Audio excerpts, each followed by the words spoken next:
प्रशासन और पुलिस दो तर्क देते हैं। एक कि वे रोक नहीं पाए, ताकत नहीं थी। दूसरा, वो इनफॉर्मली ये कहते हैं कि ऊपर से आदेश था विश्व हिंदू परिषद और बजरंग दल ने, और उन यात्राओं में बड़ी संख्या में हथियार ले जाए जाते हैं। उनमें लाजिमन मुसलमानों को गाली गलौज देते हुए नारे लगाए जाते हैं, गाने बनाए जाते हैं। तो संघीय सरकार है, बुलडोज़र चले, वे सब के सब मुसलमानों के घरों पर चले और उनके दुकानों पर चले। यह बुलडोज़र पुलिस और एडमिनिस्ट्रेशन ने चलाया। पिछले 10 साल से गुड़गांव में जो नमाज रोकने के नाम पर हो रहा है, पहले कहा गया खुले में नमाज मत पढ़िए क्योंकि ये लैंड जिहाद हो रहा है। मुसलमान नमाज पढ़ते हैं जुमे को, वे उन ज़मीनों पर निगाह गड़ाए हुए हैं, ज़मीन हड़प कर लेंगे। दस्तावेज़ हमारे लिए बहुत ज़रूरी है और इसलिए भी आप इसकी अहमियत समझ पाएंगे कि जो संघीय सरकार है, वह संघीय सरकार पिछले कुछ दिनों से यह कोशिश कर रही है कि इस तरह की फैक्ट फाइंडिंग हो ही न पाए। इसलिए वह सुप्रीम कोर्ट गई है ये कहते हुए कि अब फैक्ट फाइंडिंग्स नहीं होनी चाहिए। तो ऐसी हालत में फैक्ट फाइंडिंग बहुत ज़रूरी है, रिपोर्ट्स बहुत ज़रूरी हैं, ताकि हमारे पास जो हो रहा था उसकी तस्वीर रहे। और वह इस वजह से भी कि इस वक्त जो हिंदुस्तान का बड़ा मीडिया है, हिंदी का, अंग्रेज़ी का, टेलीविज़न, अखबार, इन सब ने जैसे कसम खा ली है कि ये झूठ के अलावा कुछ नहीं बोलेंगे। तो जब चारों तरफ झूठ का कारोबार है, तब इस तरह की फैक्ट फाइंडिंग रिपोर्ट्स की अहमियत है। और पिछले एक हफ्ते में अलग अलग प्लेटफॉर्म्स ने और अलग अलग रिपोर्टर्स ने भी, और इस तरह की फैक्ट फाइंडिंग टीम ने यह बात अब साबित कर दी है कि यह मामला इतना सीधा नहीं था कि एक यात्रा निकली जिस पर पत्थर चले और उससे हिंसा शुरू हुई, बल्कि एक तरह से हिंसा की पूरी तैयारी की गई थी। तो जिसे आप दंगा कहते हैं या हिंसा कह सकते हैं, यह हिंसा कराने की पूरी तैयारी की गई थी। और इसमें एक प्रशासन की शिरकत थी, क्योंकि प्रशासन को पता था कि क्या होने वाला है, किस दिशा में यह जाने वाला है।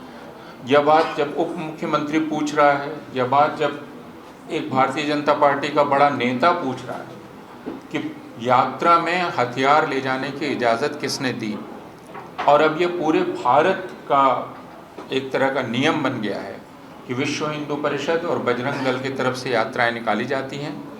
ये यात्राएं कई पारंपरिक अवसरों पर निकाली जाती हैं, जो रामनवमी जैसे अवसर हैं, उनका एक प्रकार से अपहरण कर लिया है विश्व हिंदू परिषद और बजरंग दल ने, और उन यात्राओं में बड़ी संख्या में हथियार ले जाए जाते हैं।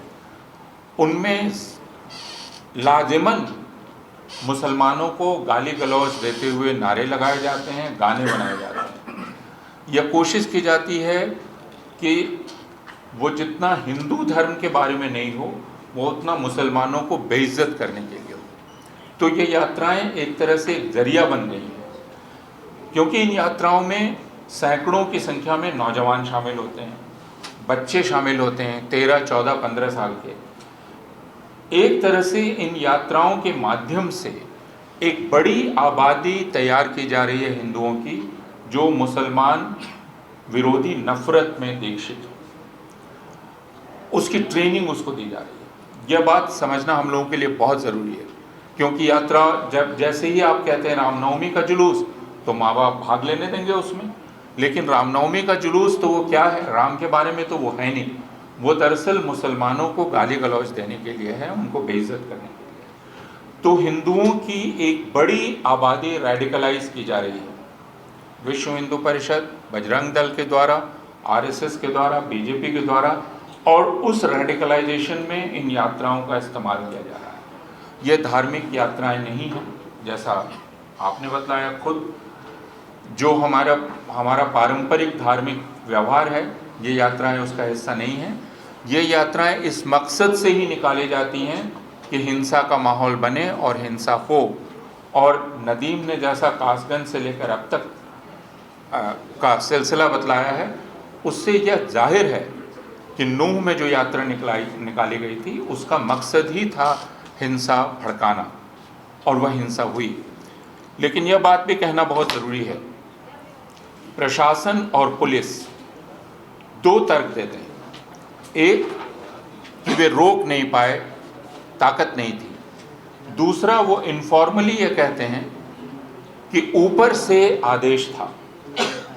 लेकिन हम ये कहना चाहते हैं कि राजनीतिक जिम्मेवारी है, लेकिन हमारे जो प्रशासनिक अधिकारी हैं और पुलिस अधिकारी हैं, इन्होंने संविधान की शपथ ली है।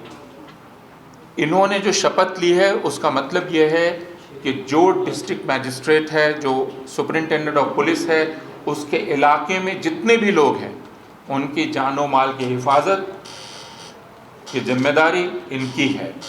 वह यह कह के नहीं बच सकते कि ऊपर से आदेश था इसलिए हम क्या करें। यानी ऊपर से आदेश था तो आपने जो शपथ ली उस शपथ को आपने तोड़ दिया, उस शपथ का कोई मतलब ही नहीं है, आप अपनी जिम्मेदारी से मुकर गए।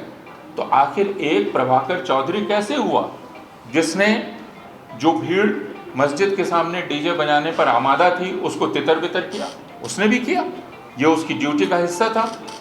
आप जब प्रभाकर चौधरी की तरह अपनी ड्यूटी नहीं निभाते, सुबोध कुमार सिंह की तरह नहीं निभाते, तो मानना पड़ेगा आपने अपनी शपथ तोड़ दी। और शपथ तोड़ने से बड़ा पाप और कोई हो नहीं सकता है, और यह अपराध भी है। और आगे चलकर, और हम उम्मीद करें कि ज़रूर ऐसा वक्त आएगा जब इंसाफ किया जा सकेगा, और जब इंसाफ का वह सिलसिला शुरू होगा तो ये पुलिस ऑफिसर और ये डिस्ट्रिक्ट मैजिस्ट्रेट यह कह के नहीं बच सकेंगे कि ऊपर से आदेश था। ये पूरी तरह से उनकी इसमें शिरकत थी। या तो वो कबूल करें सामने आकर यह विफलता थी उनकी, वो कर नहीं पाए, लेकिन वो ऐसा नहीं कर रहे हैं। और ये इससे भी जाहिर है कि जो बुलडोज़र चले वे सब के सब मुसलमानों के घरों पर चले और उनके दुकानों पर चले, ये सब के सब।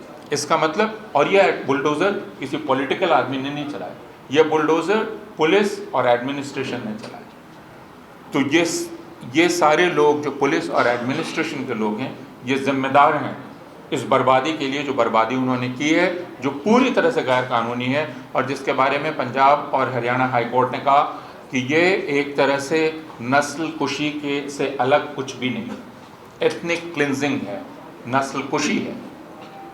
इस गंभीरता को भारत के सारे लोगों को समझना चाहिए, खासकर हिंदुओं को समझना चाहिए कि उनके बच्चों का रेडिकलाइजेशन कितने बड़े पैमाने पर किया जा रहा है।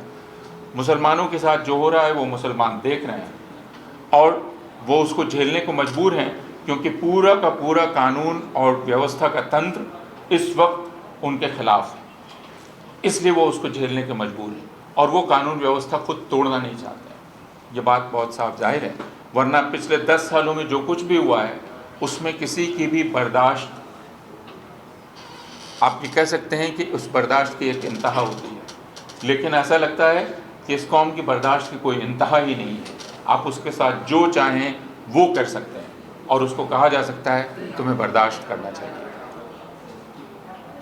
इस गंभीरता को हम सारे लोग समझें, सिर्फ ये कह के इस गंभीरता को कम ना करें कि क्या करें, चुनाव आने वाले हैं और चुनाव के चलते ये सब करना ही पड़ता है अपने लोगों को जमा करने के लिए। तो पिछले 10 साल से गुड़गांव में जो नमाज रोकने के नाम पर हो रहा है, पहले कहा गया खुले में नमाज मत पढ़िए क्योंकि ये लैंड जिहाद हो रहा है, मुसलमान नमाज पढ़ते हैं जुमे को, वे उन ज़मीनों पर निगाह गड़ाए हुए हैं, ज़मीन हड़प कर लेंगे। इस तरह गुड़गांव में तकरीबन जितनी जगहों पर नमाजें होती थी बंद हो गई। फिर कहा गया मस्जिदों में पढ़िए, अब कहा जा रहा है मस्जिदों को बंद कीजिए। तो फिर इरादा क्या है, और क्या उस इरादे के बारे में कुछ पूछने की ज़रूरत है? तो हम सारे लोग जो यहाँ इकट्ठा हैं, हमारे मीडिया के जो दोस्त इकट्ठा हैं, उन सब को इस गंभीरता को समाज के हर तबके तक पहुँचाने की आवश्यकता है। और यह लड़ाई अमन की भी है और यह लड़ाई इंसाफ की भी है। यह लड़ाई मुसलमानों की है और हिंदुओं को अपने बच्चों को रेडिकलाइजेशन से बचाने की है। नेशनल दस्तक की आपसे गुजारिश है कि अगर इसको बचाना चाहते हैं तो नेशनल दस्तक को सब्सक्राइब करने के लिए रेड कलर के सब्सक्राइब बटन को दबाएं, फिर बेल आइकन की घंटी दबाएं। नेशनल दस्तक को बचाने के लिए बहुत ज़रूरी है कि हर खबर को शेयर करें, लाइक करें, कमेंट जरूर करें।